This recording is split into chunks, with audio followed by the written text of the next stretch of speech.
మీ మోకాళ్ళ నొప్పులకు ఎటువంటి సర్జరీ లేకుండా ఎపియాన్ పెయిన్ క్లినిక్ అందిస్తున్న అత్యాధునిక చికిత్స.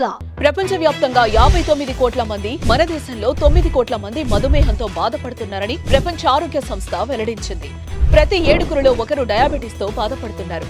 భవిష్యత్తులో ప్రతి 7గురిలో 4 అయ్యే అంచనా. డయాబెటిస్ మీద పూర్తి అవగాహన అందించి డయాబెటిస్ నుంచి తెలుగు ప్రజలను కాపాడే ప్రయత్నం చేస్తోంది సుమన్ టీవీ.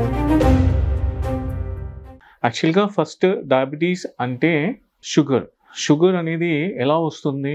మన ప్యాంక్రియాస్ అంటే తెలుగులో దాన్ని క్లోమగ్రంథి అంటారు. దాని నుంచి ఇన్సులిన్ సెక్రీట్ అవ్వడం, అది మన బాడీని కంట్రోల్ చేయడం అనేది జరుగుతుంది. అది సరైన మోతాదులో అండ్ సర్టెన్ క్వాంటిటీలో సెక్రీట్ అవ్వనప్పుడు, ఇన్సులిన్ అనే హార్మోన్ సెక్రీట్ అవ్వనప్పుడు షుగర్ అనేది వస్తూ ఉంటుంది. దాంట్లో కూడా షుగర్లో కూడా మళ్ళీ 3 రకాలు ఉంటాయి. ఒకటి టైప్ 1 అంటారు, 2 టైప్ 2 అంటారు, టైప్ 3 అంటారు. టైప్ 1 అనేది ఇన్సులిన్ డిపెండెంట్. అంటే మోస్ట్లీ మీరు చూసినప్పుడు పుట్టిన పిల్లల్లో కానివ్వండి, చిన్న పిల్లల్లో కానివ్వండి, ఏజ్ అంటే పీడియాట్రిక్స్ అంటారు దాన్ని, అది ఇన్సులిన్ డిపెండెంట్. ఇన్సులిన్ అనేది మన బాడీకి ఇంజెక్ట్ చేయడం, అంటే మన ప్యాంక్రియాస్ అనేది సరైన మోతాదులో ఇన్సులిన్ సెక్రీట్ చేయనప్పుడు వచ్చేదాన్ని టైప్ 1 అంటారు. అగైన్ టైప్ 2 జనరల్గా మనం అందరిలో చూస్తూ ఉంటాము. అది నాన్ ఇన్సులిన్ డిపెండెంట్ అంటారు దాన్ని. నాన్ ఇన్సులిన్ డిపెండెంట్ అంటే మన ప్యాంక్రియాస్ అనేది సరైన మోతాదులో రిక్వైర్డ్ క్వాంటిటీలో ఇన్సులిన్ సెక్రీట్ చేయనప్పుడు వచ్చేదాన్ని టైప్ 2 డయాబెటీస్ అంటారు. మూడవది జెస్టేషనల్ డయాబెటీస్. జనరల్గా ఇది మనము ప్రెగ్నెన్సీ ఉమెన్స్లో చూస్తూ ఉంటాము. సో వీటన్నిటిలో కూడా కామన్గా ఉండే పదం ఏంటంటే డయాబెటీస్. దాంట్లో కూడా మన ఇన్సులిన్ అనేది ఎక్కువగా సెక్రీట్ అవ్వకపోవడము, లేదు అంటే ప్రెగ్నెన్సీ టైంలో వచ్చేదాన్ని ఈ విధంగా 3 రకాలుగా డివైడ్ చేసి పెట్టారు. దాన్నే టైప్ 1, టైప్ 2, టైప్ 3 డయాబెటీస్ అంటారు. ప్రతి దాంట్లోనూ food is very important. It is plays a very important role.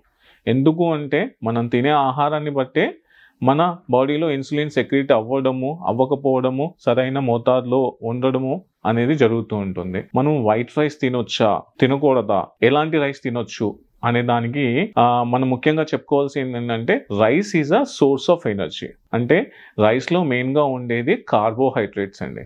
అంటే ఆ కార్బోహైడ్రేట్స్ వల్లే మనకి ఎనర్జీ అనేది పెరుగుతుంది. సో మెయిన్ సోర్స్ అనేది కార్బోహైడ్రేట్ కాబట్టి మనకు జనరల్గా ఆర్డీఏ గైడ్ లైన్స్ ఉంటాయి. మనకు పోషకాహార నియమావళి పట్టిక అంటారు దాన్ని తెలుగులో.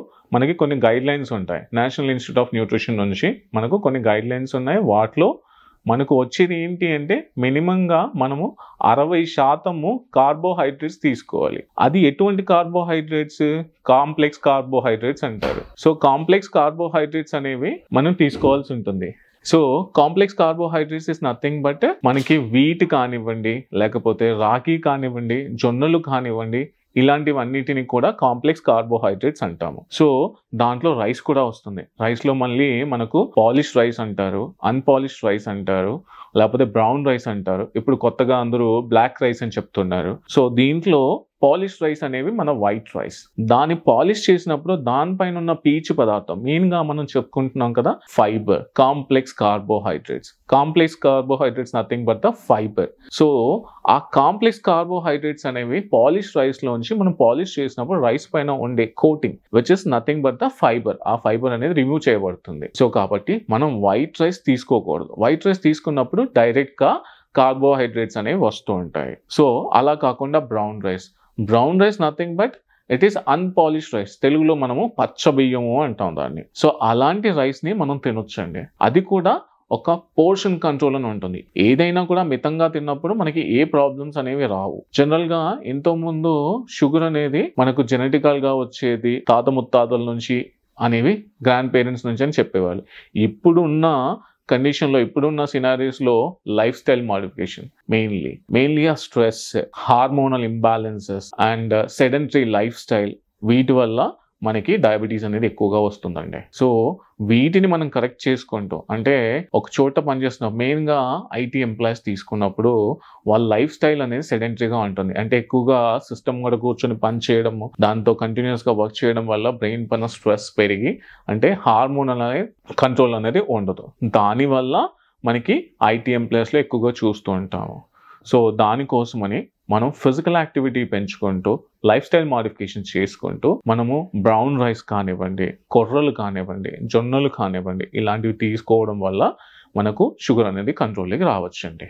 మనకు దాంట్లో పరంగా మీకు ఇంతకుముందు చెప్పినట్టుగా కొర్రలు, జొన్నలు, రాగులు ఇవన్నీ కూడా మనం తీసుకోవడం వల్ల కాంప్లెక్స్ కార్బోహైడ్రేట్స్ అనేవి వస్తూ ఉంటాయి. అది కాకుండా జనరల్గా అందరికీ మనము ఎటువంటి పండ్లు తీసుకోవాలి, ఎంతవరకు ఫిజికల్ యాక్టివిటీ, వ్యాయామం ఎంత చేయాలి, నీళ్ళు ఎంత తాగాలి అనేది సరిగ్గా తెలియదు. అంటే ఇంతకుముందు మీకు చెప్పినట్టుగా ఒక ఎగ్జాంపుల్ చెప్పని ఏంటంటే ఐటీ ఎంప్లాయీస్ అని. ఐటీ ఎంప్లాయీస్ ఏంటి అంటే సిస్టమ్ కూడా కూర్చొని పని చేయడం వల్ల బ్రెయిన్ పైన ఎక్కువగా ఒత్తిడి పడి దాని నుంచి ఎనర్జీ సోర్స్ అనేది రిక్వైర్మెంట్ అనేది ఎక్కువగా ఉంటుంది. దానివల్ల మనము తినే ఆహార పదార్థాలని కూర్చున్న చోట తినడం అనేది జరుగుతూ ఉంటుంది. దాంట్లో తెలియకుండానే మనము జంక్ అనేది ఎక్కువగా తీసుకుంటున్నాం. అలా తీసుకోవడం వల్ల ఒక చోట కూర్చొని తినడం వల్ల ఏమవుతుంది, ఫిజికల్ యాక్టివిటీ అనేది ల్యాక్ అవుతుంది. మనం కంటిన్యూస్గా ఫోకస్ చేయడం వల్ల బ్రెయిన్ అనేది సాచురేట్ అవుతుంది, ఎనర్జీ లెవెల్స్ అనేది సాచురేట్ అయిపోతూ ఉంటాయి. సో దానివల్ల మనకు ఆకలి అనేది ఎక్కువగా ఇస్తుంటుంది. దానివల్ల we will have a more frequently foods and that is